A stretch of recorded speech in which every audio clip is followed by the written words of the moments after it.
वंचित बहुजन आघाडीचे नवनियुक्त राज्य कार्यकारिणी सदस्य सुजात आंबेडकर आपल्यासोबत आहेत. खरं तर दादा, सुरुवातीला अभिनंदन. खरं तर वंचितच्या अधिकृत पदावरती कदाचित मला वाटतं पहिल्यांदाच तुम्ही निवडून जाता.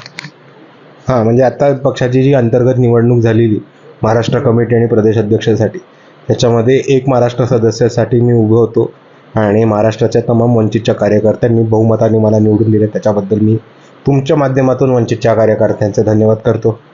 खरी लोकशाही आहे, म्हणजे ज्या ज्या पक्षाचं नेतृत्व आपल्या घराकडे आहे त्या पक्षामध्ये निवडणुकीतून आपण कार्यकारिणीमध्ये गेलं पाहिजे.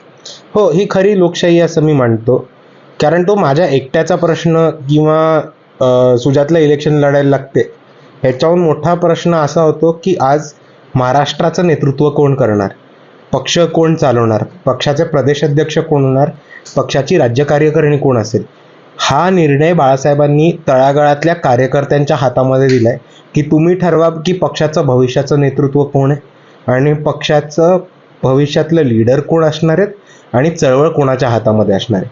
आपण इतर पक्षांमध्ये बघितलं, आधी इंडस्ट्रियलिस्ट पैसेवाल्यांना पदं जात होती, आता इंडस्ट्रियलिस्ट कारखानदार आणि उद्योगपती करोडोपती ह्यांना मोठ्या प्रमाणात तिकीटंसुद्धा इलेक्शनमध्ये वाटली जातात.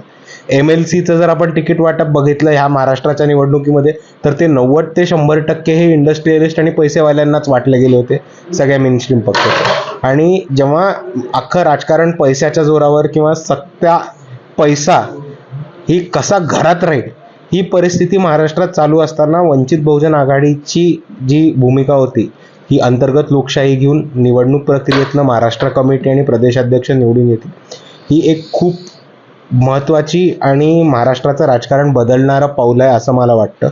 कारण एक गोष्ट आपण समजून घेतली पाहिजे की वंचित बहुजन आघाडीची स्थापना हीच स्थापना ह्या भूमिकेवरती झालेली की महाराष्ट्रातले असे कितीतरी घटक आहेत, असे कितीतरी कुटुंब आहेत ज्यांच्यापर्यंत सत्ता पोचलीच नाही. आमदारकी खासदारकी सोडा, जिल्हा परिषद पंचायत समितीचे पण सत्ता त्यांच्या घरात पोचली नाही. आणि आमदारांची पोरं आमदार होणार, खासदारांची पोरं खासदार होणार, मंत्र्यांची पोरं पुढे जाऊन मंत्री होणार किंवा नेत्यांचीच पोरं पक्ष चालवणार. ह्याच्यापेक्षा जाऊन कार्यकर्त्यांच्या हातामध्ये आज अधिकार दिलाय बाळासाहेबांनी की तुम्ही ठरवा पक्ष कोणाच्या हातामध्ये राहणार आहे, तुम्ही ठरवा पक्ष कोण चालवणार आहे. आणि ही अंतर्गत लोकशाही एका बाजूला लोकशाही बळकट करण्यासाठी आणि दुसऱ्या बाजूला तळागाळातनं जे कार्यकर्ते आहेत त्यांना आज पक्षाच्या राज्य कार्यकारिणीमध्ये जायचा, प्रदेशाध्यक्ष बनायचा किंवा एक महत्त्वाचं पद महाराष्ट्रभराचं घ्यायचं डायरेक्ट संधी ही निवडणुकीच्या माध्यमातून झाली. आणि मी नुसतं एवढंच नाही म्हणणार की ही अंतर्गत लोकशाहीसाठी महत्त्वाचं आहे, पण लीडर बनण्याची जी प्रोसेस असते ती पण सामाजिक पद्धतीने लोकशाही पद्धतीने बाळासाहेब आंबेडकरांनी आज महाराष्ट्रात उभी केली आहे. की आमच्या पक्षाचं लीडर व्हायला तुम्हाला पैसे द्यायला लागत नाहीत, तुम्हाला कोणत्या एका खानदानातनं यायला लागत नाही, तुम्हाला वंचित बहुजन आघाडीमध्ये काम करायला लागतं. अनेक महत्त्वाचे मुद्दे राज्याच्या राजकारणामध्ये चर्चा आहेत. त्यामध्ये प्रामुख्याने आरक्षणाचा मुद्दा पुन्हा एकदा चर्चला जात. उपवर्गीकरणाच्या संदर्भानं राज्यभरामध्ये मोर्चे निघत आहेत. बाळासाहेबांची भूमिका अजूनही माध्यमांवरती स्पष्टपणे अजून झळकू शकली नाही. वंचितची भूमिका आहे, बाळासाहेबांची भूमिका नेमकी काय? माध्यम असं का करतात मला कळत नाही. बाळासाहेब आंबेडकरांनी 14 एप्रिलला इतक्या महत्त्वाच्या दिवशी राजगृहावरती प्रेस घेऊन आमची भूमिका स्पष्टपणे मांडली होती. त्याच्यामध्ये ABP माझाचा पण बूम होता, ABP माझाचा पण कॅमेरामॅन होता. त्यांना पण विचारा की भूमिका काय आहे. आणि परत तुमच्यासाठी मी सांगतो की बाळासाहेबांची स्पष्टपणे हीच भूमिका होती की जे असंविधानिक संविधानाच्या विरुद्ध अँटी कॉन्स्टिट्यूशनल उपवर्गीकरण आणण्याचा प्रयत्न करतात ते दोन समाजामध्ये तेढ निर्माण करून भांडण लावण्याचं काम भाजप सातत्याने करतात. आणि भाजप सर्वच ठिकाणी हे सातत्याने हीच पॉलिसी डिवाइड अँड रूलची जी ब्रिटिश सरकारने तेव्हापासून आणली होती ती आत्तापर्यंत भाजप सिस्टमॅटिकली वापरते.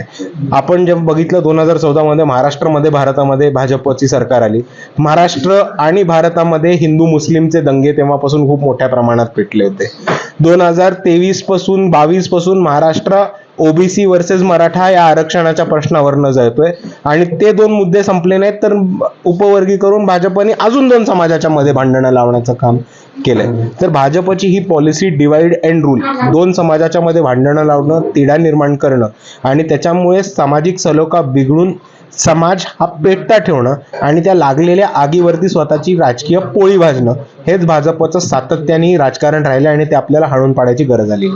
जसं तुम्ही म्हणताय की विरोध करताय काही समाजातला घटक उपवर्गीकरणाला, तसा एक घटक असाही आहे की जो समर्थन करतोय, त्यांचेही मोर्चे निघतात त्या बाजूनं की उपवर्गीकरण झालं पाहिजे, समाजातल्या ज्या आरक्षणाच्या ज्या सुविधा आहेत त्याच शेवटच्या घटकापर्यंत पोहोचलं पाहिजे असं त्यांचं म्हणणं आहे. ते करतायत आणि बऱ्यापैकी ह्याच्या मागे सूत्र कोण आहेत हे आपल्याला लवकरच कळेल. पण दुसऱ्या बाजूला एक गोष्ट आपण समजून घेतली पाहिजे की आज भारतामध्ये अजून एक मोठा धोका चालू झाला आहे, तो म्हणजे रिझर्वेशन हटावचा. आणि रिझर्वेशन हटाव हा मला साठी जास्त मोठा धोका दिसतो, कारण जर रिझर्वेशनच हटलं तर उपवर्गीकरण कशात लावणार. नीटच्या आंदोलनानंतर ती चळवळ तुम्हाला जास्त दिसते. नीटच्या आंदोलनानंतर एक जेव्हा CJPचं आंदोलन जंतर मंतरवरनं मागे हटलं आणि धर्मेंद्र प्रधानांचा राजीनामा आला, तेव्हा एक खूप मोठ्या प्रमाणावरती रिझर्वेशन हटाव, रिझर्वेशन नको असा खूप मोठा भारताभर प्रचार चालू झाला आहे. त्याच्यासाठी मोर्चे बांधणी चालू आहे. BJPची काही लोक त्याचं ओपनली काम करताना सुद्धा आपल्याला दिसतात. आणि ह्या परिस्थितीमध्ये मला ही जास्त मोठी धोक्याची घंटा वाजते, कारण जर रिझर्वेशनच नाही राहिलं तर उपवर्गीकरण कशात लावणार. म्हणून रिझर्वेशन टिकवायला सर्वात पहिला मोठा लढा आहे माझ्या मते.